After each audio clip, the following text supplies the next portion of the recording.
राह पर हमको यूं चलना है, मैं पढ़ूंगा। Assalamu alaikum students. Today we will start the English grammar. In this video we will learn the important topic of English grammar like gerund, adjective, noun, pronoun, infinitive, etc. Let's start. First of all, we will discuss adjective. What is adjective? An adjective modifies or gives more information about noun or pronoun. Adjective जो है वो आपको information देता है, further explain करता है noun को और प्रोनाउन को, नाउन और प्रोनाउन की क्वालिटी को, डिसक्वालिटी को, या उसके बारे में कोई भी बात जो है फर्दर आपको एक्सप्लेन करके बताता है, फर्दर उसके बारे में इन्फॉर्मेशन देता है. Adjective tell about the quality, quantity, number और order of the noun that it described. तो उसकी क्वालिटी के बारे में भी हो सकती है वो बात, क्वांटिटी के बारे में भी हो सकती है, नंबर भी हो सकते हैं, ऑर्डर्स भी हो सकते हैं, उससे रिलेटेड कोई भी इंफॉर्मेशन नाउन या प्रोनाउन के बारे में हमें देता है, उसको एडजेक्टिव कहते हैं. For example, she is a girl. अब देखें ये एक सेंटेंस है, जस्ट एक बात हो रही है कि वो एक लड़की है. ठीक है, नाउन के बारे में, प्रोनाउन के बारे में या नाउन के बारे में हम बात कर रहे हैं कि वो एक लड़की है. She is a good girl. अब उसको फर्दर उसके बारे में इंफॉर्मेशन दे रहा है कि वो एक अच्छी लड़की है इस सेंटेंस में. तो ये जो गुड वर्ड है जी उसके बारे में, उसकी क्वालिटी के बारे में बता रहा है कि वो कैसी है, वो एक अच्छी लड़की है. तो गुड वर्ड एडजेक्टिव है. ठीक है, जो कि गर्ल के बारे में फर्दर हमें इंफॉर्मेशन दे रहा है. नेक्स्ट है types of adjective. There are many type of adjective. Adjective of quantity, adjective of quality, interrogative adjective, possessive adjective, demonstrative adjective or adjective of number. We will discuss one by one. Adjective of quality, the word that describe quality of noun or pronoun. जो कि किसी noun या pronoun की quality को describe करता है, उसको हम एडजेक्टिव ऑफ क्वालिटी कहते हैं. ठीक है, for example, I have a nice teddy. ठीक है, ये यहाँ पर एक आपके पास नाउन है टेडी, उसके बारे में, उसकी क्वालिटी के बारे में एक्सप्लेन कर रहा है कि वो नाइस है. यहाँ पर आप ये भी लिख सकते हैं, I have a beautiful teddy. ठीक है, मतलब कि उसकी क्वालिटी के बारे में कोई भी वर्ड यूज़ कर सकते हैं आप, उसकी क्वालिटी को बयान करने के लिए, क्वालिटी को एक्सप्रेस करने के लिए. तो एडजेक्टिव ऑफ क्वालिटी वो वाला एडजेक्टिव है जो कि किसी नाउन या प्रोनाउन की क्वालिटी को डिस्क्राइब करता है. एडजेक्टिव ऑफ क्वांटिटी, क्वांटिटी के नेम से ही आपको जाहिर होगा कि किसी नाउन या प्रोनाउन की क्वांटिटी को शो करेगा इसमें. Word that describe quantity of noun और pronoun. For example, I have enough money. आप यहाँ पर ये भी लिख सकते हैं, I have small money, I have little money. ठीक है, कोई भी वर्ड उसकी क्वांटिटी को बयान करने के लिए आप यहाँ पर यूज़ कर सकते हैं. तो क्वांटिटी, एडजेक्टिव ऑफ क्वांटिटी, ऐसा एडजेक्टिव जो कि किसी नाउन या प्रोनाउन की क्वांटिटी को एक्सप्लेन करें या उसके बारे में हमें इंफॉर्मेशन दे, उसको एडजेक्टिव ऑफ क्वांटिटी कहेंगे. Adjective of number, word that describe exact number of noun, जो कि नंबर ऑफ एग्जैक्ट नंबर के बारे में बताए. For example, she has 4 Apple, she has 10 Apple. मतलब उसके नंबर्स के बारे में बता रहा है कि वो कितने हैं, उसके बारे में फर्दर हमें इंफॉर्मेशन दे रहा है कि उसके पास एप्पल हैं लेकिन कितने हैं, 4 हैं. तो ये जो 4 वर्ड है ये एडजेक्टिव है, लेकिन कौन सा एडजेक्टिव है, एडजेक्टिव ऑफ नंबर, जो कि उसके नंबर्स को शो कर रहा है. Demonstrative adjective, words that point out a person, thing और एनिमल, जो कि किसी पर्सन को, किसी थिंग को पॉइंट आउट करते हैं. This, that, those, these. हम कहते हैं ना, these books, those books, this pencil. तो उसको हम डिमॉन्स्ट्रेटिव एडजेक्टिव कहेंगे, जो किसी की तरफ पॉइंट आउट करके हम कहते हैं. For example, this book is mine. ये बुक मेरी है, कि वो बुक की तरफ इशारा करके कह रहा है, एक नाउन की तरफ इशारा करके कह रहा है कि ये नाउन जो है, ये जो बुक है ये मेरी है. तो यहाँ पर दिस वर्ड जो है वो डिमॉन्स्ट्रेटिव एडजेक्टिव होगा. अब स्टूडेंट, डिमॉन्स्ट्रेटिव प्रोनाउन भी होते हैं और वो भी दिस, दैट, दोज, दीज होते हैं, लेकिन इसमें डिफरेंस क्या होता है. अगर तो वो जो वर्ड है दिस, ठीक है, डिमॉन्स्ट्रेटिव जो वर्ड है वो आपके नाउन से पहले आए, नाउन से पहले आए तो वो डिमॉन्स्ट्रेटिव एडजेक्टिव है, लेकिन अगर वो फॉर्म ऑफ वर्ब से पहले आए तो वो प्रोनाउन है। ये आपने डिफरेंस याद रखना है, क्योंकि this, that, these, those demonstrative pronoun भी होते हैं, और वो भी उसका मेन मतलब भी यही होता है, किसी भी पर्सन की तरफ पॉइंट आउट करके या किसी चीज़ की तरफ पॉइंट आउट करना, वो भी डिमॉन्स्ट्रेटिव प्रोनाउन। लेकिन जस्ट डिफरेंस ये है कि अगर तो वो यहाँ पर देखें ये बुक से पहले आया है, ठीक है, तो ये है यहाँ पर डिमॉन्स्ट्रेटिव एडजेक्टिव, लेकिन यहाँ पर इज वर्ब से पहले आ गया तो दिस जो है यहाँ पर प्रोनाउन है, यहाँ पर ये एडजेक्टिव नहीं है। इंट्रोगेटिव एडजेक्टिव, इंट्रोगेटिव भी WH words are used with noun to ask question. हम WH वर्ड यूज़ करते हैं किसी भी कोई क्वेश्चन पूछने के लिए, तो वो इंट्रोगेटिव एडजेक्टिव कहलाते हैं। For example which book is your, कौन सी बुक तुम्हारी है, ठीक है, आप बुक की तरफ इशारा करके कह रहे हैं कौन सी बुक तुम आपकी है, विच बुक इज़ योर। तो यहाँ पर जो वर्ड विच है वो है इंट्रोगेटिव एडजेक्टिव। यही डिफरेंस है इंट्रोगेटिव प्रोनाउन में, ठीक है, वही जो मैंने पहले आपको डिमॉन्स्ट्रेटिव में बताया कि बुक से पहले यहाँ पर नाउन से पहले विच वर्ड यूज़ हो गया तो ये इंट्रोगेटिव एडजेक्टिव है, लेकिन यहाँ पर वर्ब से पहले, ठीक है, वर्ब इज वर्ब है, यहाँ पर वर्ब से पहले यहाँ पर यूज़ हो गया इंट्रोगेटिव, WH फैमिली यूज़ हो रही है, विच वर्ड यूज़ हो रहा था, यहाँ पर ये प्रोनाउन है, ये यहाँ पर एडजेक्टिव नहीं होगा। पोसेसिव एडजेक्टिव, पोसेसिव का मतलब होता है किसी चीज़ की मलकियत को शो करना, ठीक है, पोसेसिव कि वो मेरा है, इस टाइप का कुछ। Word that are use to show ownership, मलकियत को शो कर रहे हैं, ओनरशिप को शो करे, वो पोसेसिव एडजेक्टिव कहलाते हैं। For example Ali left his bat at home, Ali अपना बैट जो है वो घर छोड़ गया है। अली यहाँ पर है नाउन, अब नाउन को ये फर्दर एक्सप्लेन कर रहा है, क्योंकि नाउन के बारे में ही बात कर रहा है कि अली अपना बैट छोड़ गया है। यहाँ पर हिज वर्ड पोसेसिव एडजेक्टिव है, लेकिन पोसेसिव प्रोनाउन भी होते हैं। उसका क्या है, the bat next to the window ही इज हिज। स्टूडेंट्स प्रोनाउन का आपको पता है, प्रोनाउन यूज होते हैं इंस्टेड ऑफ नाउन। हम रेपिटेशन को से बचने के लिए, से अवॉइड करने के लिए हम नाउन की जगह पर प्रोनाउन यूज करते हैं। तो इट मीन्स जिस लाइन में नाउन नहीं होगा, जस्ट हम प्रोनाउन को की बात कर रहे होंगे, तो वहाँ पर पोसेसिव प्रोनाउन होगा। लेकिन यहाँ पर नाउन भी है, नाउन को पॉइंट आउट करके नाउन की बात कर रहा है, नाउन को फर्दर एक्सप्लेन कर रहा है। इट मीन्स यहाँ पर ये पोसेसिव एडजेक्टिव है, लेकिन यहाँ पर ये प्रोनाउन है, क्योंकि यहाँ पर नाउन है ही नहीं। एडजेक्टिव का तो मकसद ही ये है ना कि वो नाउन या प्रोनाउन को एक्सप्लेन करता है, लेकिन यहाँ पर तो नाउन है ही नहीं, वो तो जस्ट बात हो रही है किसी एब्सेंट पर्सन की। The bat next to the window is his, ठीक है, ये जस्ट पोसेसिवनेस शो कर रहा है, तो इट मीन्स ये प्रोनाउन है, पोसेसिव प्रोनाउन है। फिर भी अगर confusion of whether word is adjective और प्रोनाउन, के वर्ड जो है वो एडजेक्टिव है या प्रोनाउन है, तो उसका एक छोटी सा फॉर्मूला है, verb use instead of noun. अगर तो वर्ड यूज हो रहा हो नाउन की बजाय, इंस्टेड ऑफ नाउन हम यूज करते हैं ना प्रोनाउन को, तो नाउन की बजाय अगर वर्ड यूज हो रहा हो तो वो प्रोनाउन है। Word use to describe noun, अगर वो नाउन को डिस्क्राइब कर रहा है, उसके बारे में इंफॉर्मेशन दे रहा है, उसको फर्दर एक्सप्लेन कर रहा है, तो वो आपके पास है adjective. Now we will discuss degree of adjective. There are 3 degrees of adjective, positive degree, comparative degree, superlative degree. Positive degree क्या होती है स्टूडेंट्स, कि इसमें हम जस्ट स्टेटमेंट पास करते हैं, जस्ट डिस्क्राइब कर रहे होते हैं किसी नाउन या प्रोनाउन को, किसी के साथ कंपेयर नहीं करते, use to describe not compare. Comparative degree में आप 2 चीज़ों को कंपेयर करते हैं एक दूसरे के साथ, लेकिन सुपरलेटिव में आप 2 से ज़्यादा चीज़ों को कंपेयर करते हैं, use to compare more than 2 things, मतलब कि आप किसी एक चीज़ को सुपीरियर कह देते हैं बाकी तमाम चीज़ों से। For example he is tall, just आपने इसमें डिस्क्राइब किया, जस्ट एक स्टेटमेंट पास की है, किसी के साथ कोई कंपैरिजन नहीं हुआ, तो यहाँ पर टॉल जो है वो पॉजिटिव डिग्री ऑफ एडजेक्टिव है।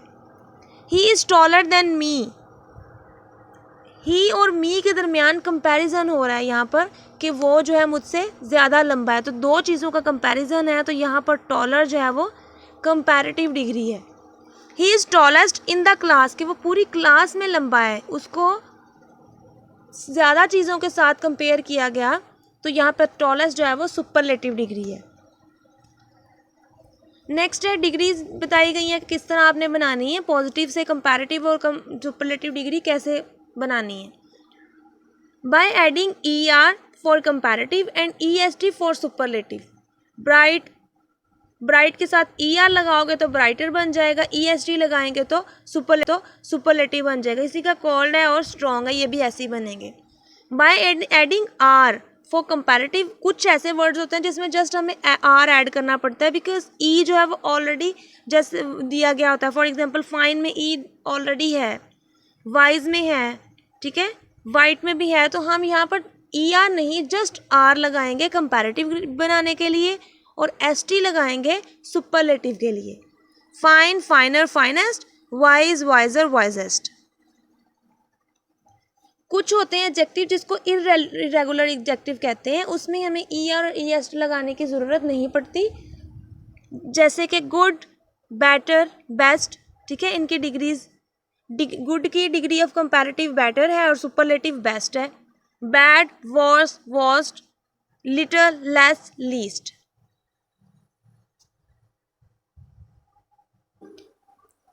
Now we will discuss clauses. What is clause? What is clause? Clause की 3 क्वालिटीज होती हैं स्टूडेंट्स। फर्स्ट क्वालिटी है उसकी कि ग्रुप ऑफ वर्ड्स होते हैं, उसमें काफ़ी ज़्यादा वर्ड्स होते हैं, ये उसकी पहली क्वालिटी है। दूसरी उसकी क्वालिटी है सब्जेक्ट वर्ब कम्बिनेशन, उसमें सब्जेक्ट और वर्ब जो है मस्ट मौजूद होता है, सब्जेक्ट और वर्ब का कम्बिनेशन होता है। वो ऑब्जेक्ट हो या ना हो इस चीज़ से कोई फ़र्क नहीं पड़ता, सब्जेक्ट और वर्ब उसमें लाजमी होता है। थर्ड है it has a complete meaning by itself, वो एक कंप्लीट थॉट देता है आपको, कंप्लीट मीनिंग देता है, उसका एक प्रॉपर सेंटेंस का मीनिंग होता है, जिसको क्लॉज कहते हैं। अब आपको एग्जांपल है यहाँ पर दी हुई, he plays cricket regularly.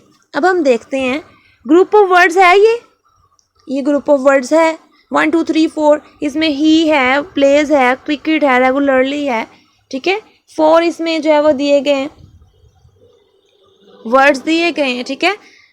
Next है सब्जेक्ट वर्ब कम्बिनेशन, ही यहाँ पर सब्जेक्ट है, प्लेज यहाँ पर वर्ब, फॉर्म ऑफ वर्ब है, इट मीन्स कि सब्जेक्ट वर्ब कम्बिनेशन भी है, दूसरी क्वालिटी भी ये फुलफिल हो रही है इस पे। It has complete thought, complete meaning, he plays cricket regularly, वो रोज़ाना जो है बाकायदगी से क्रिकेट खेलता है, ये एक प्रॉपर थॉट हमें दे रहा है, किसी के बारे में बात हो रही है कि वो रोज़ाना जो है वो क्रिकेट खेलता है, एक प्रॉपर मीनिंग है इसका, तो इट मीन्स ये क्लॉज है, ठीक है। जो ग्रुप ऑफ वर्ड्स हो, कम्बिनेशन हो सब्जेक्ट ऑफ वर्ब का, उसका एक कंप्लीट मीनिंग हो, इनकम्प्लीट मीनिंग ना दे रहा हो, एक प्रॉपर थॉट दे रहा हो आपको, तो उसको कहते हैं क्लॉज। नेक्स्ट हम टाइप्स पढ़ेंगे इसकी, क्लॉज की 2 टाइप्स होती हैं, dependent clause and independent clause.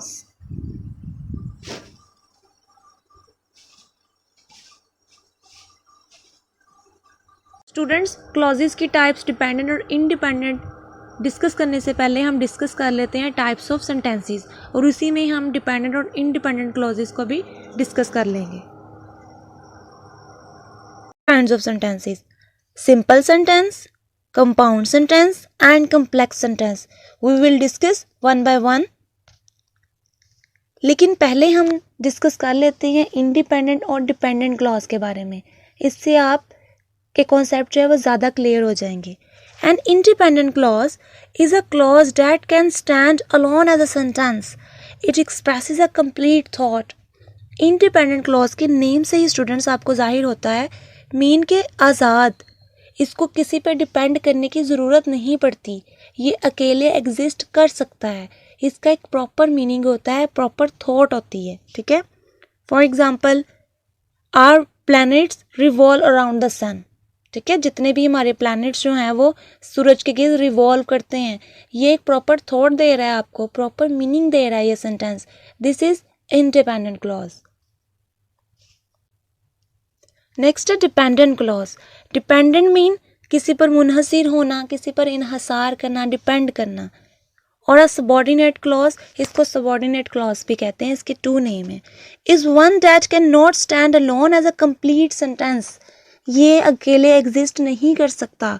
It does not express a complete thought, और ना ही इसकी कोई कंप्लीट थॉट होती है, कोई कंप्लीट मीनिंग नहीं दे रहा होता, इनकम्प्लीट मीनिंग होता है इसका, अकेले ये एग्जिस्ट नहीं कर सकता, इसको किसी ना किसी इंडिपेंडेंट क्लॉज के साथ अटैच होने की ज़रूरत पेश आती है।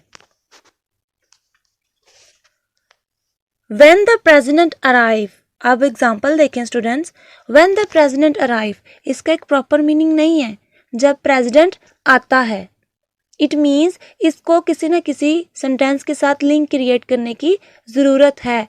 कंप्लीट थॉट तभी हमें पता लगेगी, या कंप्लीट मीनिंग तब भी जाहिर होगा जब किसी और सेंटेंस को इसके साथ अटैच किया जाएगा। Because I can't wait for the bus, तो ये भी इनकम्प्लीट मीनिंग दे रहा है। सिंपल सेंटेंसेस, अब हम डिस्कस करते हैं simple, compound and complex. Simple sentences. A simple sentence is a sentence that consists of just one independent clause. ऐसा सेंटेंस जिसमें जस्ट एक इंडिपेंडेंट क्लॉज हो, उसको सिंपल सेंटेंसेस कहते हैं। सिंपल सेंटेंसेस में कोई भी डिपेंडेंट क्लॉज नहीं होता, इसमें जस्ट वन इंडिपेंडेंट क्लॉज होते हैं, मतलब ये अलोन एग्जिस्ट कर सकता है, इसका एक अपना प्रॉपर मीनिंग होता है। फॉर एग्जाम्पल, ये एग्जाम्पल्स हैं इसमें Joy waited for the train, ठीक है, the train was late, Ali and Aisha left on the bus before I arrived, I did not see them at the bus, ये सारे जो हैं वो सिंपल सेंटेंसेस की एग्जाम्पल्स हैं। नेक्स्ट है a compound sentence, refers to a sentence made up of 2 independent clause, ठीक है। अब आप देखें, सिंपल सेंटेंस ऐसा सेंटेंस था जिसमें एक इंडिपेंडेंट क्लॉज थी। अगर आप 2 या 2 से ज़्यादा सिंपल सेंटेंस को कंबाइन कर दें तो वो कंपाउंड सेंटेंस बन जाएगा, ठीक है, क्योंकि कंपाउंड सेंटेंस में भी 2 या मोर देन 2 इंडिपेंडेंट क्लॉज होती हैं, इसमें भी डिपेंडेंट क्लॉज नहीं होता। तो इट मीन्स कि सिंपल सेंटेंस को कंबाइन करें तो कंपाउंड सेंटेंस बन जाएगा, लेकिन इनको कंबाइन करने के लिए जो लिंकिंग वर्ड्स यूज़ करने पड़ते हैं उनको हम कोऑर्डिनेट कंजंक्शन कहते हैं।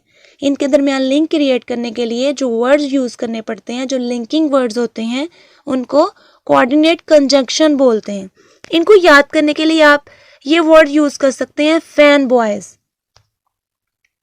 वो लिंकिंग वर्ड्स क्या हैं, वो कोऑर्डिनेट कंजंक्शन क्या हैं, उनको याद करने के लिए फैन बॉयज़ जो है वो आपके लिए ईजी रहेगा। For example, fan mean for, A से and, N nor, B but, Y O or, Y yet, S सो, ठीक है। इस तरह 7 वर्ड्स हैं, तो आप फैन बॉयज के नेम से आपको याद हो जाएगा, फॉर, एंड, नॉर, बट, और, येट, सो। इन वर्ड्स को आप मतलब के इंडिपेंडेंट क्लॉज को कंबाइन करने के लिए, कंपाउंड सेंटेंस बनाने के लिए इन वर्ड्स को यूज करेंगे और इन्हें कहेंगे कोऑर्डिनेट कंजंक्शन। फॉर एग्जाम्पल, ये एग्जाम्पल्स पहले भी मैंने आपको दी थी सिंपल सेंटेंसेस में। अब आप देखें, Joy waited for the train was late, ये 2 सेंटेंसेस थे, इसको कंबाइन किया मैंने एंड यूज करके, ठीक है, तो ये एक कंपाउंड सेंटेंस बन गया। अब 2 सिंपल सेंटेंस, ये 2 इंडिपेंडेंट क्लॉज को कंबाइन किया एंड यूज करके, कोऑर्डिनेट कंजंक्शन यूज करके, तो ये बन गया कंपाउंड सेंटेंस। इसी तरह Ali and Ayesha left on the bus before I arrived, ये एक सेंटेंस था। I did not see them at the bus station, और ये एक दूसरा सेंटेंस था। इन दोनों को कंबाइन किया 100 वर्ड यूज करके, तो ये बन गया आपके पास कंपाउंड सेंटेंस। नेक्स्ट है complex sentence. A complex sentence is made up of an independent clause and one or more dependent clause. पहले 2 जो हमने कैटेगरीज पढ़ी सिंपल और कंपाउंड में, उसमें डिपेंडेंट क्लॉज का डिस्कशन नहीं की गई, उसमें डिस्कस उसको नहीं किया गया क्योंकि उसमें यूज ही इंडिपेंडेंट क्लॉज होते हैं। लेकिन कॉम्प्लेक्स सेंटेंस में इंडिपेंडेंट क्लॉज तो यूज होता ही है, लेकिन उसके साथ 1 और मोर देन 1 इंडिपेंडेंट क्लॉज जो है वो कनेक्ट किए जाते हैं, उसके साथ अटैच किए जाते हैं। For example, dependent clause begin with subordinate conjunction, ठीक है। जो डिपेंडेंट क्लॉज होता है वो सबॉर्डिनेट कंजंक्शन के साथ स्टार्ट किया जाता है। फॉर एग्जांपल वो कंजंक्शन क्या होंगे? After, although, as, because, before, even, though, if, since, unless, until, etcetera. Example है because my coffee was too cold I heated it in the microwave. अब आप देखें I heated it in the microwave, ये जो line है ये है independent clause.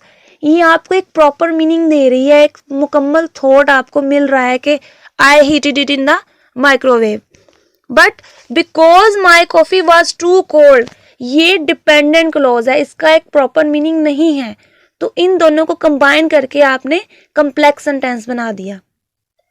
इसी तरह although he was wealthy he was still unhappy। अब इसमें independent clause है he was still unhappy because it gives complete meaning। but although he was wealthy, ये है dependent clause, इसका एक proper meaning तभी आपको मिल सकता है जब इसके साथ किसी दूसरे sentence को आप attach करेंगे। otherwise he was wealthy, ये है डिपेंडेंट क्लॉज, इसका एक प्रॉपर मीनिंग तभी आपको मिल सकता है जब इसके साथ किसी दूसरे सेंटेंस को आप अटैच करेंगे। अदरवाइज ये मुकम्मल जो है कंप्लीट थॉट नहीं रखती, कंप्लीट इसका कोई मीनिंग नहीं होता। Now we will start noun and its types. First of all we will discuss noun. Noun are everywhere. Noun are words that name, animate and inanimate object, ठीक है। हर जगह होते हैं, किसी भी चीज़ का नाम हो, एनिमेट का नेम हो या इनएनिमेट ऑब्जेक्ट्स का हो तो उसको आप नाउन कहेंगे। Noun also name ideas, qualities, feelings and conditions. तो आइडियाज़ होते हैं, जो हमारी थॉट्स होती हैं, फीलिंग्स होती हैं, वो भी नाउन होते हैं। Noun is a word that is use to name an object. Concrete noun, ठीक है। फॉर एग्जाम्पल कोई भी ऐसी कंक्रीट नाउन ऐसे नाउन होते हैं जिनकी जो फिजिकल एग्जिस्ट करते हैं, ठीक है। For example pen, pencil, human beings हो गए, कोई भी चीज़ जिसको आप देख सकते हैं, टच कर सकते हैं, जिस पर हमारी 5 सेंसेस अप्लाई होती हैं, वो कंक्रीट नाउन होते हैं। सब्सटेंस, मटेरियल नाउन हो गए, ठीक है। आइडियाज़, हमारी थॉट्स, हमारी इमेजिनेशन, हमारे आइडियाज़ जो हैं उनको एब्स्ट्रैक्ट नाउन कहते हैं। फॉर एग्जाम्पल पीस, ठीक है, विजडम, हैप्पीनेस, सैडनेस, ये सारी चीज़ें जो एब्स्ट्रैक्ट नाउन है जिनकी फ़िज़िकल एग्जिस्टेंस नहीं होती, जस्ट आप इसको फील कर सकते हैं, इमेजिन कर सकते हैं या थिंकिंग कर सकते हैं इसके बारे में। Next types of noun. Common noun, proper noun, concrete noun, abstract noun, countable, uncountable, singular, plural, collective, compound, gender, gerunds. ये सारी जो है नाउन की टाइप्स हैं। हम 1 बाय 1 इसको डिस्कस करेंगे। A common noun is a word that name a class, person, animal, place और थिंग, ठीक है। किसी भी क्लास का, पर्सन का, नेम का या प्लेस का जो नेम होता है उसको आप कॉमन नाउन कहते हो। फॉर एग्जाम्पल नेक्स्ट है collective noun. A collective noun is the word that name a group of people, animal, place और थिंग। ग्रुप हो लोगों का या किसी कोई एनिमल्स का ग्रुप हो, प्लेसेस का ग्रुप हो, चीज़ों का ग्रुप हो, उनको कलेक्टिव, एक पूरे का पूरा कलेक्शन हो, उसको कलेक्टिव नाउन कहेंगे आप। The zebra strayed away from its heard. तो हर्ड यहाँ पर है कलेक्टिव नाउन और ये जो है ये है common noun. Concrete. A concrete noun is the word that name a thing that can be seen, touched, smelled, heard और tasted, ठीक है। हमारी 5 सेंसेस, ये पहले भी मैंने आपको बताया, जिस पर हमारी 5 सेंसेस अप्लाई होती हैं, जिनकी फिजिकल एग्जिस्टेंस होती है कोई, उसको आप कंक्रीट नाउन बोलते हैं। Sitting in my balcony I enjoyed the view of mountains. तो यहाँ पर बैल्कनी और माउंटेन्स जो है वो कंक्रीट नाउन है। इन दोनों को आप देख भी सकते हो, टच भी कर सकते हो, ठीक है। ये आपकी सेंसेस पर अप्लाई होती है। नेक्स्ट है abstract noun. An abstract noun is a word that name a quality, feeling, ideas और कंडीशन ऑफ समवन और something that can not be touched, इस पर 5 सेंसेस अप्लाई नहीं होती, इसको आप टच नहीं कर सकते, ये जस्ट आपकी क्वालिटी होती है, फीलिंग्स होते हैं, आइडियाज़ होते हैं। An abstract noun is uncountable noun, इसको आप काउंट भी नहीं कर सकते, ये अनकाउंटेबल होते हैं। He is a man of wisdom, तो विजडम यहाँ पर एब्स्ट्रैक्ट नाउन है। A countable noun has singular and plural form, can be written with a number. ठीक है, सिंगुलर प्लूरल फॉर्म में होते हैं, उनको नंबर के साथ राइट कर सकते हैं, हम काउंट कर सकते हैं इनको। Uncountable is a mass noun, it can not be written with a number before it, इसको हम नंबर मतलब काउंट नहीं कर सकते, इसको नंबर्स में राइट नहीं कर सकते। For example, a bar of chocolate is all I need to feel energetic, यहाँ पर जो बार है, चॉकलेट की बार जो है वो काउंटेबल है, इनको आप काउंट कर सकते हो, लेकिन चॉकलेट को आप काउंट नहीं कर सकते, चॉकलेट यहाँ पर अनकाउंटेबल है। Compound is made up of 2 or more noun combined to form a single noun, 2 या 2 से ज़्यादा नाउन जो कंबाइन हो जाए और एक सिंगल नाउन बना दें, उसको कंपाउंड नाउन कहते हैं। For example, we will go for shopping on the weekend, तो ये जो वर्ड वीकेंड है ये यहाँ पर कंपाउंड नाउन है। Common noun can be classified into 4 genders, masculine, feminine, common and neuter. Common noun का बताया गया, ये 4 कैटेगरीज है इसकी, मैस्कुलिन, फेमिनिन, कॉमन और न्यूटर।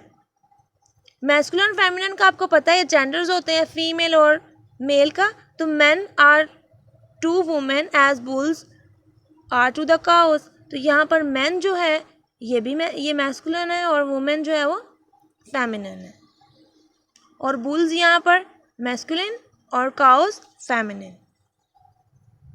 इसी तरह words that are of common gender do not indicate if a noun is male और फीमेल, कोई भी जो नाउन बताया गया हो, हमें ना बताया गया हो ये मेल है या फीमेल है, इंडिकेट ना कर रहे हो, तो उसको कहेंगे common gender. Words that are of common gender do not indicate if a noun is male और फीमेल, तो एजेंट, चाइल्ड, बेकर, ठीक है, हमें नहीं पता कि ये मेल है या फीमेल है, तो उसको कॉमन जेंडर कहेंगे आप। एजेंट मेल भी हो सकती है, फीमेल भी हो सकती है, चाइल्ड मेल भी हो सकता है, फीमेल भी हो सकता है, तो ये कॉमन जेंडर के कैटेगरी में आएगा। The word add of neuter gender, अब न्यूटर जेंडर की बात करें, न्यूटर जेंडर क्या होता है, name, object and abstract noun, ये किसी भी ऑब्जेक्ट का नेम हो सकता है या एब्स्ट्रैक्ट नाउन हो सकता है। For example, words that are of neuter gender, name, object and abstract noun, hospital, water, tree, pencil, pen, इसको न्यूटर जेंडर कहेंगे। A proper noun is a special name given to someone, something और some place, कोई special चीज़ हो, specific चीज़ हो, उसको आप कोई name दें तो वो प्रॉपर नाउन कहलाएगा। फॉर एग्जाम्पल, फैसल मॉस्क एक प्रॉपर नाउन है, ठीक है। Gerund is a noun made from a verb by adding ing, first form of verb में जब आप ing को इंक्लूड कर दें, फॉर एग्जाम्पल रीड, रीडिंग आ जाए, राइट, राइटिंग हो जाए, तो और वो वाले वर्ड्स जो हैं उसको एज अ नाउन यूज़ करो आप, फिर as a form of verb use नहीं करें, एज अ नाउन यूज़ करें, तो वो gerund कहलाएगा। A gerund is a noun made from a verb by adding ing. A gerund can be subject or object of the verb in the sentence. वो subject भी हो सकता है, object भी हो सकता है, लेकिन उसने जो एक्ट है वो एज अ नाउन करना है। Hunting is banned in India, तो हंटिंग वर्ड जो है यहाँ पर एज अ जेरंड यूज हो रहा है, एज अ नाउन यूज हो रहा है, हंट के साथ ing लगा के हंटिंग बनाया गया है। Now we will discuss connectors. What are connectors? Connectors are said to be adjoining words as they join two or more sentence or words. Connector के word से ही आपको पता चल जाना चाहिए कि ये लिंक क्रिएट करते हैं, कनेक्शन पैदा करते हैं टू वर्ड्स या टू सेंटेंसेस के दरमियान, ठीक है। ये ज्वाइन करते हैं टू और मोर सेंटेंसेस को या टू और मोर वर्ड्स को। They are also called as conjunction. Conjunction का भी यही काम होता है, इसलिए हम इसको कंजंक्शन भी कहते हैं। For example Ali and Ayesha are good friends, ठीक है। तो ये जो वर्ड एंड है जो कि अली और आयशा के दरमियान कनेक्ट कर रहा है, ठीक है, इनके दरमियान लिंक क्रिएट कर रहा है, उसको कनेक्शन कनेक्टर्स कहेंगे। Connectors for this is a man, this man is poor but honest, ठीक है। इसी तरह एक और एग्जांपल है, this man is poor but honest, ये आदमी गरीब है लेकिन ईमानदार है। तो ये जो वर्ड बट है ये भी कनेक्टर्स है। नेक्स्ट है इसकी टाइप्स हैं, connector and, connector or, connector but. तो हम डिस्कस करेंगे वन बाय वन। फर्स्ट है connector and. And is used where there is relation between words और सेंटेंस। जब रिलेशन कायम करना हो, कोई ताल्लुक कायम करना हो वर्ड्स और सेंटेंसेस के दरमियान, तो हम एंड यूज़ करते हैं। For example this is mango, this mango is large, this mango is sweet, this mango is large and sweet, ठीक है। 2 सेंटेंसेस हैं, इनको आपने कंबाइन करना है, इनके दरमियान रिलेशन क्रिएट करना है, तो आपने इनको कंबाइन करके एंड यूज़ किया, this mango is large and sweet. तो एंड यहाँ पर है कनेक्टर। नेक्स्ट है connector but. But is used when there is relation between words, phrase और सेंटेंसेस कंट्रास्ट विद अनदर। जब हम कंट्रास्ट कर रहे होते हैं, लेकिन का वर्ड यूज़ करते हैं, बट को उर्दू में लेकिन बोलते हैं ना, कि 2 वर्ड्स और 2 सेंटेंसेस के दरमियान आपने कंट्रास्ट क्रिएट करना हो तो उसके लिए बट यूज़ करते हैं। For example sentences joined but using have different और ऑपोजिट मीनिंग। ज्वाइंड होती हैं सेंटेंसेस, 2 या 2 वर्ड या सेंटेंसेस को ज्वाइन तो कर लेते हैं, लेकिन उनके मीनिंग्स डिफरेंट होते हैं। एग्जाम्पल देखते हैं, he is rich, he is not happy, he is rich but not happy, ठीक, मीनिंग है वो डिफरेंट है। वहाँ पर वो बता रहा है कि वो रिच है और दूसरी तरफ उसका ऑपोजिट मीन आ गया कि वो हैप्पी नहीं है, तो यहाँ पर लिखेंगे he is rich but not happy. Next है connector or. Or used in sentence joined by or to show a choice between 2 or more things, ठीक है। और का मतलब होता है या, मतलब चॉइस क्रिएट कर देना, ये कर लें या ये कर लें, ठीक है। इनके दरमियान 2 सेंटेंसेस या 2 वर्ड्स के दरमियान चॉइस करना बिटवीन 2 और मोर थिंग्स, 2 या 2 से ज़्यादा चीज़ों के बारे में।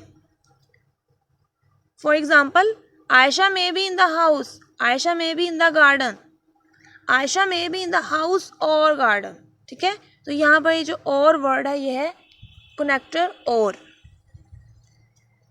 कनेक्टर नेक्स्ट है connector of time. Connector of time is when we combine 2 or more sentence that is related by time we use, ठीक है। 2 या 2 से ज़्यादा सेंटेंस को आप कंबाइन कर रहे हैं जब उसमें टाइम यूज़ हुआ हो, when, ठीक है, कब हो रहा है ये काम, इस टाइप के बात हो रही हो। फॉर एग्जाम्पल हम एग्जाम्पल देखते हैं, my mother was happy, I got first rank in the class. ये 2 सेंटेंसेस हैं यहाँ पर, इसको आप कंबाइन करें, my mother was happy when I got first rank in the class. तो ये जो वर्ड व्हेन है जो कि टाइम को शो कर रहा है कि जब मैं फर्स्ट रैंक लेके आऊँगा इन क्लास, तो वो कनेक्टर ऑफ टाइम है। Connector of place. Connector of place is when we use connector wherever and where to talk about place. जब प्लेस के बारे में बात हो, wherever and where.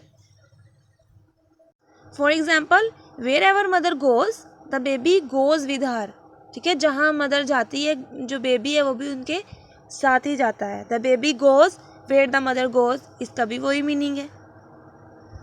Next है connector of reason. Connector of reason because, since, as, for, are some connector used as connector of reason, ठीक है। कुछ कनेक्टर्स हैं बिकॉज, सिंस, एज, फॉर, ये यूज़ किए जाते हैं कनेक्टर ऑफ रीज़न के तौर पर। कनेक्टर ऑफ रीज़न की एग्जांपल देख लेते हैं, he climbed the hill because it was there, ठीक है। यहाँ पर बिकॉज है, रीज़न बताई गई है, ही क्लाइम्ड द हिल, नेक्स्ट उसकी रीज़न बता दी, क्यों, बिकॉज इट वॉज देयर।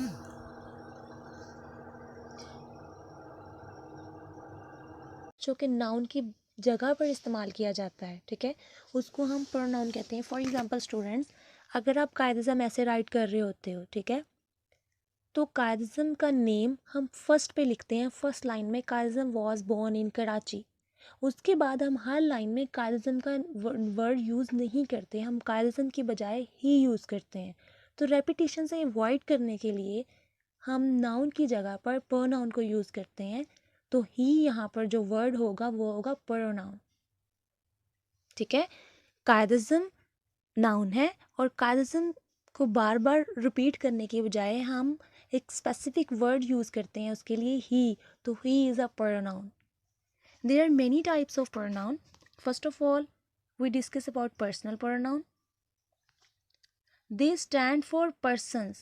ये stand for person. Person के बारे में बात कर रही हूँ. For example, I, we, you, they. तो ये personal pronoun कहलाते हैं. You tell a lie. तुम झूठ बोलते हो. Here you is a personal pronoun. Possessive pronoun. Possessive का मतलब होता है मलकियत शो करना. ठीक है, कि ये मेरा है, ये उसका है, ये उनका है, मतलब उन मलकियत को शो करना, तो उनको पोजेसिव प्रोनाउन कहेंगे। For example, this is my book. My is a possessive pronoun, क्योंकि यहाँ पर वो कह रहा है कि ये मेरी बुक है। दिस इज़ हर बुक होता तो her is a personal pronoun. Him होता, him is a personal possessive pronoun, sorry, ठीक है। इसी तरह जो पोजेसिवनेस शो हो रही हो जिस भी सेंटेंस में, तो वो जो वर्ड है जो यूज़ करते हैं उसको हम कहते हैं possessive pronoun.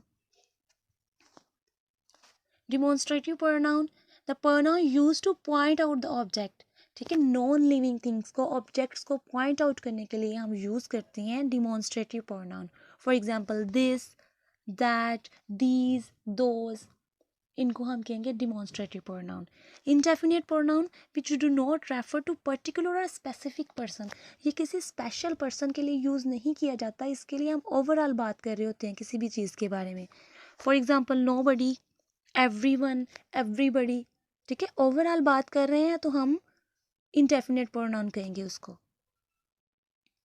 Reflexive pronoun, when the action done by the subject reflects up to the subject, ठीक है, कोई एक्शन जो है वो हो रहा होता है और उसकी रिफ्लेक्शन सब्जेक्ट पे ही आ रही हो, वो काम जो है वो सब्जेक्ट के थ्रू ही हो रहा हो, तो उसको हम कहेंगे reflexive pronoun. For example, myself, ourself, अगर मैं कहूँ you will hurt yourself, ठीक है, तुम खुद को जो है वो हर्ट कर लोगे, तो जो सब्जेक्ट है उसी के बारे में ही बात हो रही है, उसी की बात जो है उसी पर रिफ्लेक्ट हो रही है, तो हम रिफ्लेक्सिव प्रोनाउन कहेंगे उसको। फॉर एग्जांपल, आई के लिए हम यूज़ करेंगे माई सेल्फ, वी के लिए आवर सेल्फ, यू के लिए योर सेल्फ, ही के लिए him self. Okay,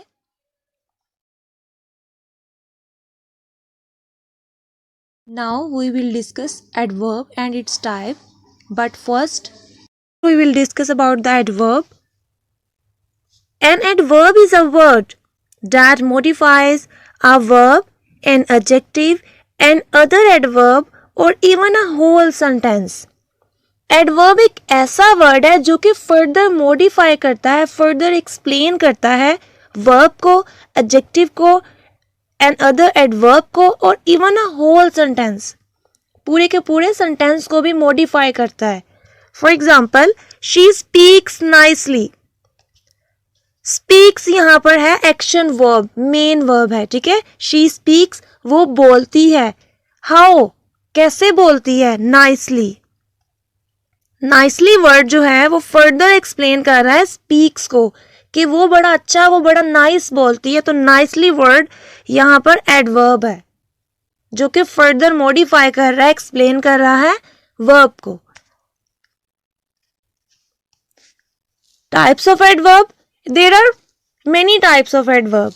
adverb of manner, adverb of time, adverb of place, adverb of frequency, adverb of degree. We will discuss one by one. Adverb of manner. Adverb of manner tell us how something happens. कि किस तरह कोई भी काम है, कोई action हो रहा है तो वो किस तरह हो रहा है, ठीक है। कोई भी काम आप कर रहे हो, कोई एक्शन प्ले कर रहे हैं तो वो किस तरह हो रहा है। फॉर एग्जाम्पल, he swims, वो तैरता है, ठीक है। यहाँ पर स्विम जो है एक्शन वर्ब है, वो तैरता है, बट हाउ, किस तरह, वेल, अच्छा। तो यहाँ पर वेल जो है एडवर्ब ऑफ मैनर है, जो कि उसके मैनर को शो कर रहा है, उसके मैनर्स का एक्सप्लेन कर रहा है। ही रैन, वो दौड़ता है, कैसे, हाउ, क्विकली, तेजी से। तो क्विकली यहाँ पर एडवर्ब ऑफ मैनर है, जो कि मैनर्स को शो कर रहा है। नेक्स्ट है adverb of place. An adverb of place always talk about the location where the action of the verb performed. Location को एक्सप्लेन करता है जहां पर जो कोई भी काम है, कोई भी एक्शन है, वो हो रहा है, वेयर, ठीक है, जहां पर परफॉर्म हो रहा है। She will stay there for 5 days, ठीक है, शी विल स्टे, वो रहेगी कहां पर, देयर, यहां, जो कि उसके प्लेस को फर्दर एक्सप्लेन कर रहा है। देयर यहाँ पर जो है एडवर्ब ऑफ प्लेस है, जो कि बता रहा है कि उसने कहाँ रहना है, यहाँ रहना है। मतलब अगर किसी से बात कर रहे हो तो आप कहें कि ये यहाँ रहेगी, तो उसको आप मतलब कि एक्सप्लेन कर रहे हैं कि उसकी लोकेशन को फर्दर जो है वो एक्सप्लेन कर रहे हैं, उसको हम कहते हैं adverb of place. Adverb of time. Adverb of time tell us when an action happened, कि कब कोई भी काम हुआ है, कोई भी एक्शन हुआ है, वो कब हुआ है, कब हैपन हुआ है। She came here yesterday, yesterday यहाँ पर टाइम को शो कर रहा है आपके कि कब काम हुआ है, कल, यस्टरडे यहाँ पर एडवर्ब ऑफ टाइम है। She came at around 9:30 AM, 9:30 AM यहाँ पर एडवर्ब ऑफ टाइम है, जो कि टाइम को डोनेट कर रहा है, फर्दर एक्सप्लेन कर रहा है कि कब जो है वो काम हो रहा है। Adverb of frequency. Adverb of frequency describe how often an action happen, ठीक है, कि कितनी दफा वो काम जो है रिपीट हो रहा है, कितनी दफा हुआ है, उसकी रिपीटेशन क्या है। I am never late, I am late, I am never late, मैं कभी भी लेट नहीं होता। नेवर यहाँ पर एडवर्ब ऑफ फ्रीक्वेंसी है, यहाँ पर वो बता रहा है अपने काम को वो किस तरह करता है, कि वो कभी भी नहीं करता। आई एम ऑलवेज लेट अगर होता तो ऑलवेज एडवर्ब ऑफ फ्रीक्वेंसी था, कि वो टाइम का वो जो काम है वो कितनी दफा हुआ, how often an action happen, तो उस चीज को जो फर्दर एक्सप्लेन कर रहा है, never adverb of frequency. They were always noisy, ठीक है, वो हमेशा जो है वो शोर करते थे, मतलब शोर मचाते थे।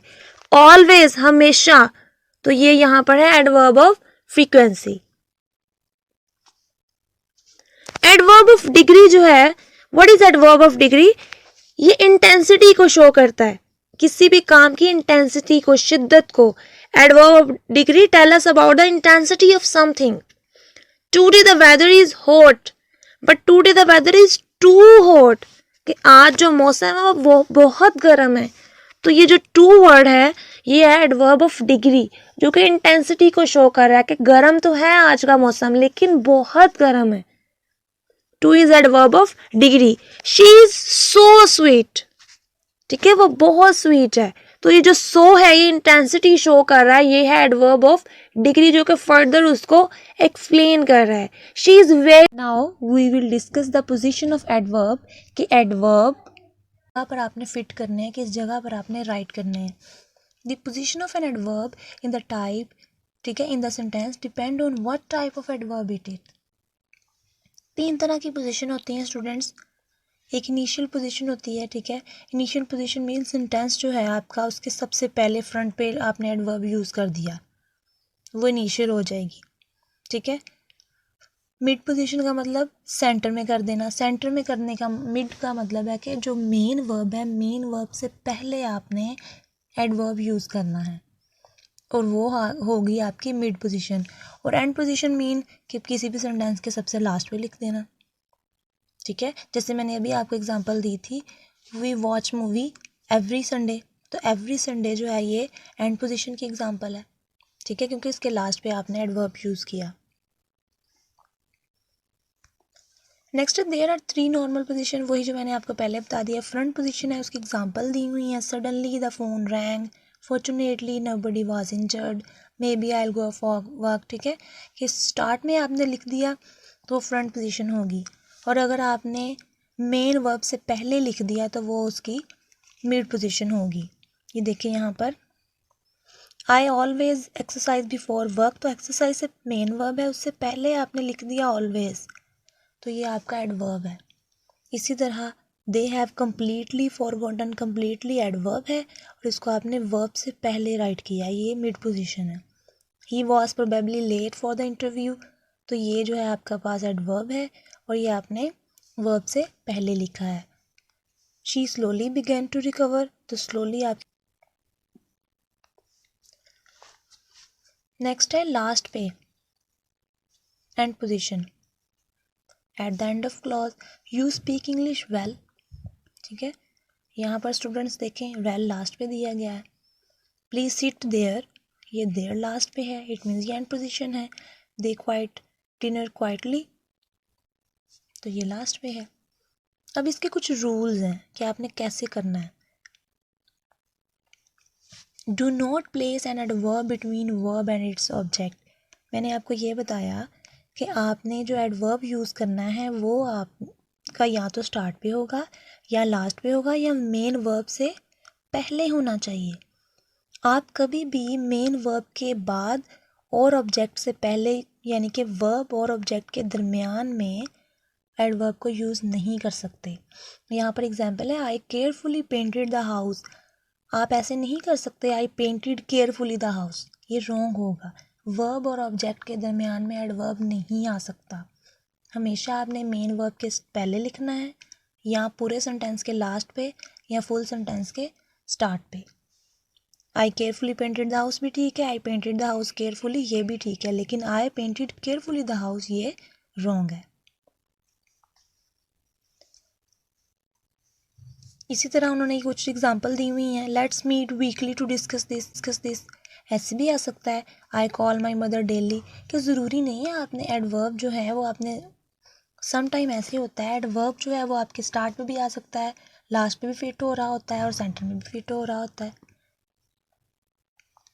देखें occasionally we drink wine, we occasionally drink wine, we drink wine occasionally, तीनों तरीक़ों से ओकेजनली यूज़ हो गया और वो सेंटेंस करेक्ट है, ठीक है। आपने सेंटेंस की सिचुएशन के अकॉर्डिंग किसी भी तरीके से आप उसको फिट कर सकते हैं, चाहे वो मिड पे कर लें, लास्ट पे कर लें या मेन वर्ब के स्टार्ट पे। Next students we will discuss about gerunds. Gerund क्या होते हैं?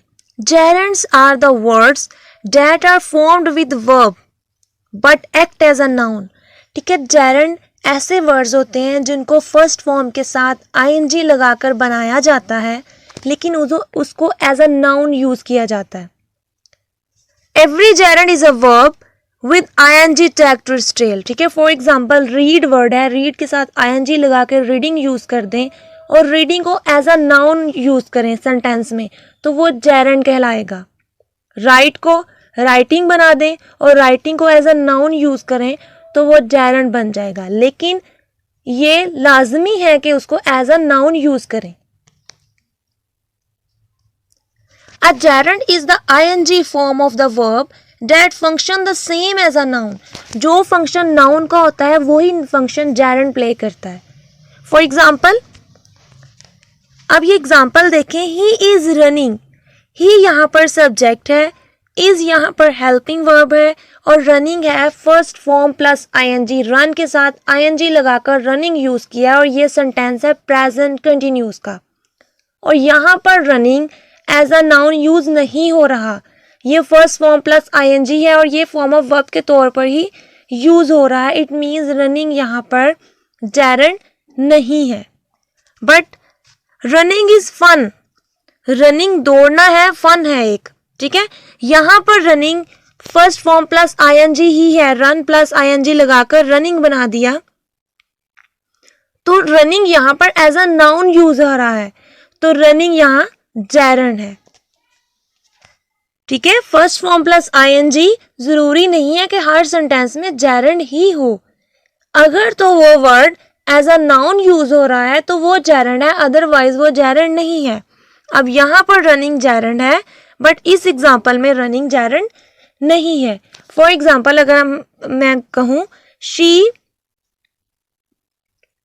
इज स्विमिंग, ठीक है, वो तैरती है, ये तैर रही है वो, या और अगर हम कहें swimming is good for health, तो swimming is good for health में स्विमिंग वर्ड यहाँ पर एज अ जेरंड यूज हो रहा है बिकॉज वो एज अ नाउन प्ले कर रहा है। लेकिन शी इज स्विमिंग में swimming first form plus ING यहाँ पर एज अ जेरंड यूज नहीं हो रहा। तो जहाँ पर वो एज अ नाउन एक्ट कर रहा होगा तो जेरंड कहेंगे, अदरवाइज वो जेरंड नहीं, वो फर्स्ट फॉर्म प्लस आईएनजी ही होगा। और वो now we will discuss subject verb agreement कि सब्जेक्ट और वर्ब का एग्रीमेंट क्या होता है। स्टूडेंट्स, एक लफ्ज़ है आपके पास, कोई भी वर्ड है, ठीक है, एक वर्ड आपने सोचा, अब वो लफ्ज़ जो है ज़्यादा से ज़्यादा क्या मिस्टेक कर सकता है? क्या किसी एक वर्ड में ग्रामर की मिस्टेक हो सकती है? नहीं हो सकती। एक वर्ड ज़्यादा से ज़्यादा ये मिस्टेक करेगा कि उसमें स्पेलिंग की मिस्टेक हो जाएगी, जस्ट ग्रामर की मिस्टेक नहीं हो सकती। ग्रामर की मिस्टेक तब होती है जब दो या दो से ज़्यादा वर्ड्स को आपस में कंबाइन किया जाए, फॉर एग्ज़ाम्पल सेंटेंस बनाया जाए। ग्रामर की मिस्टेक वहीं होगी जहाँ पर एक सेंटेंस होगा, सेंटेंस पूरा बनेगा, टू या two more than two words combine हो गए, एक सेंटेंस बनेगा, तो उसमें ग्रामर की मिस्टेक के चांसेस होते हैं। सेंटेंस के 3 पार्ट्स होते हैं, सब्जेक्ट, वर्ब और ऑब्जेक्ट, ठीक है। तो सब्जेक्ट वर्ब एग्रीमेंट ऐसा एग्रीमेंट होता है कि हमने ये देखना है सब्जेक्ट में ऐसे क्या चेंजेस लेकर आएँ कि उसका इफ़ेक्ट वर्ब पे पड़े, ठीक है। सब्जेक्ट में आने वाली चेंजेस का जो इफ़ेक्ट होता है, जो असर पड़े, वो डायरेक्ट वर्ब पर पड़े। उनके दरमियान रूल्स एंड रेगुलेशंस होते हैं कुछ, उसको सब्जेक्ट वर्ब एग्रीमेंट कहा जाता है। ये कुछ रूल्स जो हैं वो फॉलो करने पड़ते हैं, कुछ रूल्स बनाए गए हैं कि सब्जेक्ट में इस तरह की चेंजेस आएगी तो वर्ब सिंगुलर होगा या प्लूरल होगा। उन रूल्स को सब्जेक्ट वर्ब एग्रीमेंट कहते हैं। What is subject B? अब आप ये बताएं कि सब्जेक्ट क्या हो सकता है ज़्यादा से ज़्यादा। अगर मैं किसी स्टूडेंट से पूछूंगी कि सब्जेक्ट क्या होता है, तो ऑब्वियसली बात है स्टूडेंट कहेंगे सब्जेक्ट नाउन होता है, लेकिन नहीं, सब्जेक्ट जस्ट नाउन नहीं होता। सब्जेक्ट नाउन भी हो सकता है, सब्जेक्ट प्रोनाउन भी हो सकता है, सब्जेक्ट जेरंड भी हो सकता है, इन्फिनेटिव भी हो सकता है, ठीक है। हम इन सब चीज़ों को एज अ नाउन यूज़ कर सकते हैं ना।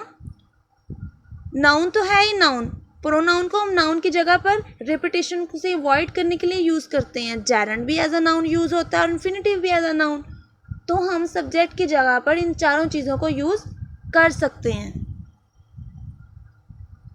If subject is noun, pronoun and gerund, अगर ये सब्जेक्ट नाउन प्रोनाउन जेरंड वगैरह हो तो क्या होता है कि हमें ये पता है, ऑब्वियसली बात है, ये पहले ही आप लोगों को पता होगा, सब्जेक्ट अगर सिंगुलर है तो वर्ब भी सिंगुलर होगा, अगर सब्जेक्ट प्लूरल है तो वर्ब भी प्लूरल होगा। फॉर एग्जांपल अगर आप लिखते हो ही, शी, इट, ये सिंगुलर होते हैं तो इनके साथ आप लगाते हो form of is, am, are के अकॉर्डिंग आप देखते हैं, सिंगुलर है तो इज़ लगाएंगे और प्लूरल है तो आर लगाएंगे। ही के साथ आप आर नहीं लगाते, ही के साथ इज़ लगाते हैं, वी के साथ आर लगाते हैं।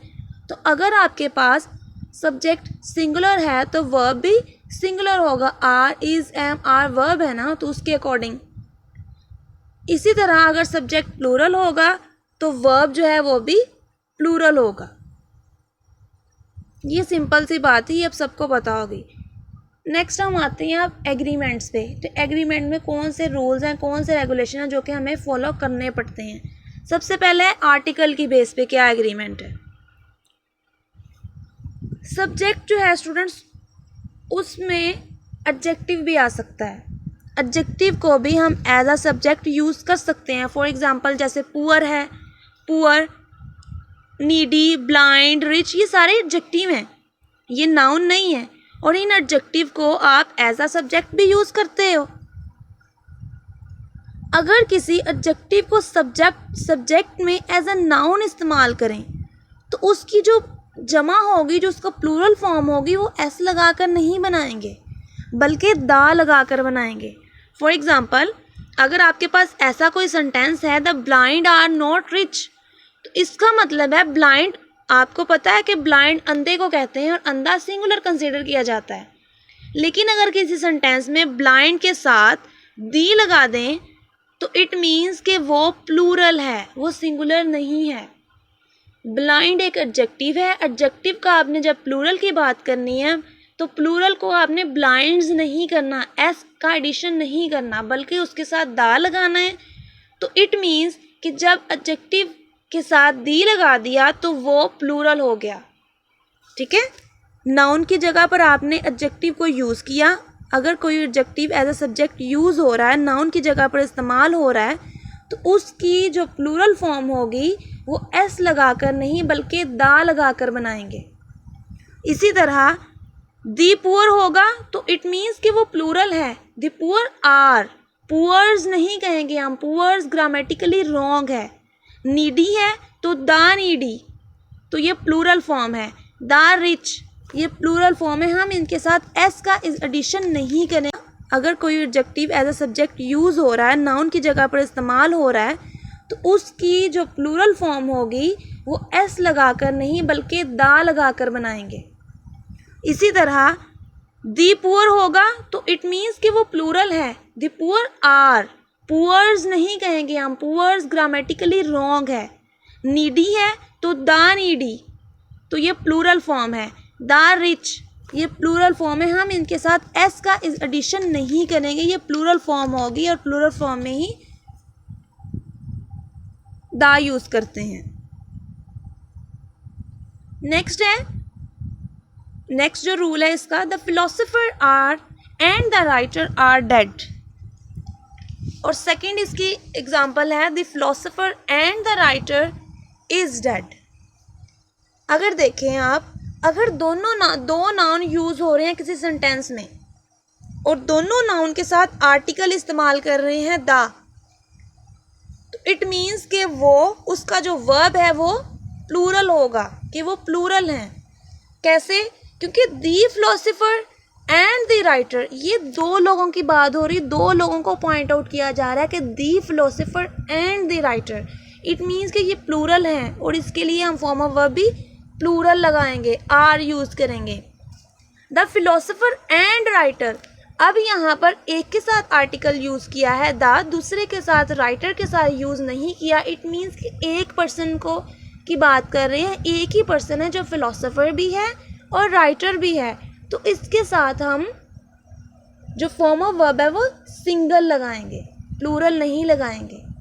अगर दोनों नाउन के साथ आर्टिकल इस्तेमाल करेंगे तो वर्ब प्लूरल होगा, लेकिन अगर एक के साथ आर्टिकल इस्तेमाल किया तो वर्ब सिंगुलर होगा। नेक्स्ट है, a number of people are there, the number of people is there.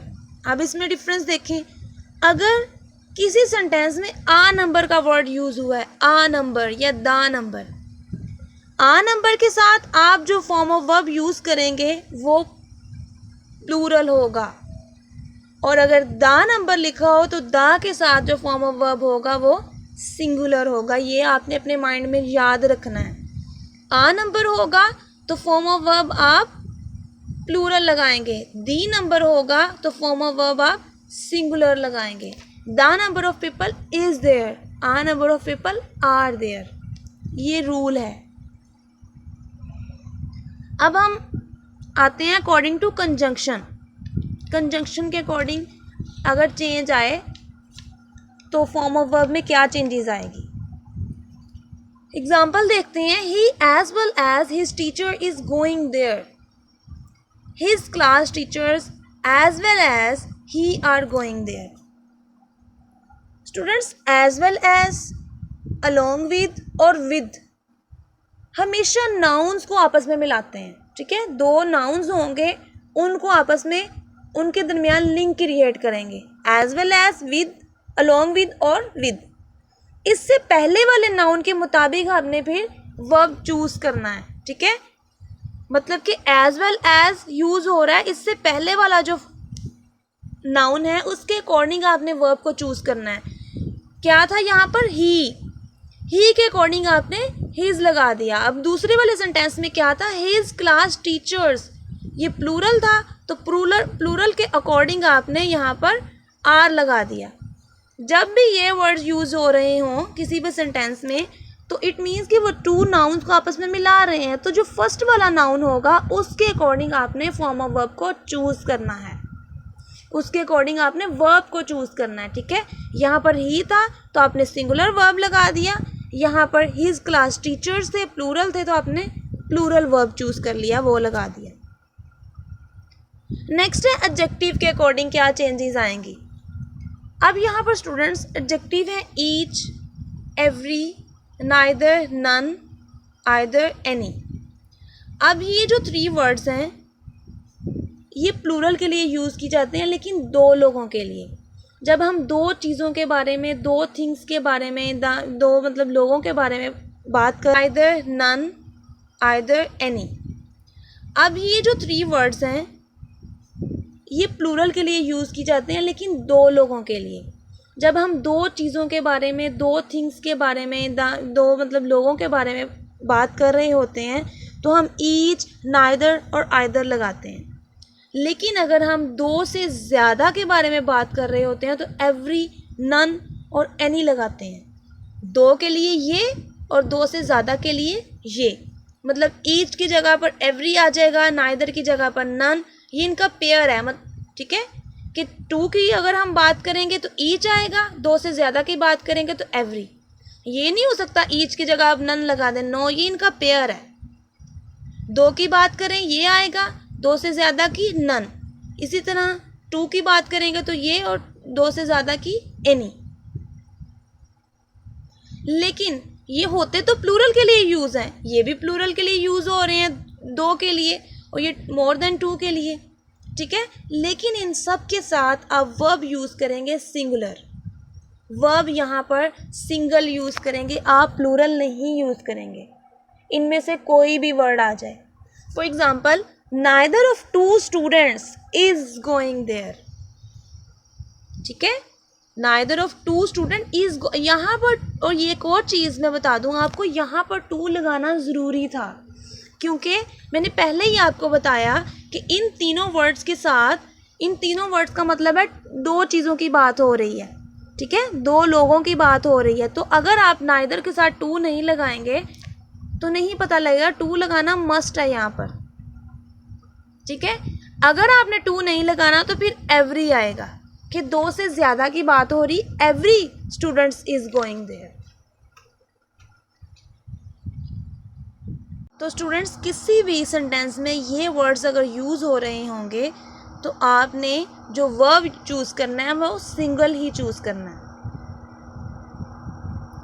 Next है, एक तो मैंने आपको ये कहा कि नाइदर और नन का पेयर है आपस में, और आइदर और एनी का है।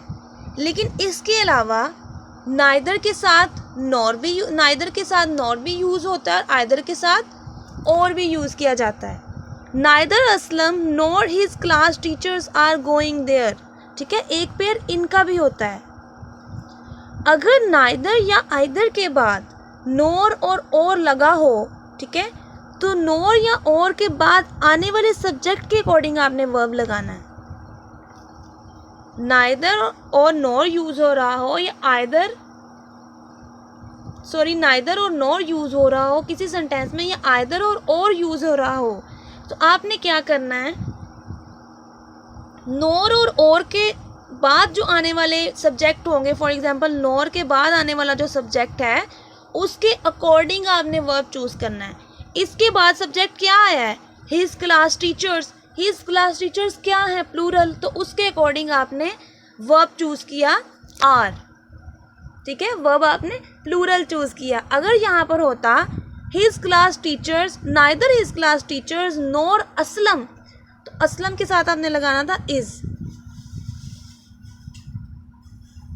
क्योंकि असलम सिंगुलर था, ठीक है। आपने नॉर और के बाद आने वाले सब्जेक्ट के अकॉर्डिंग वर्ब चूज करना है।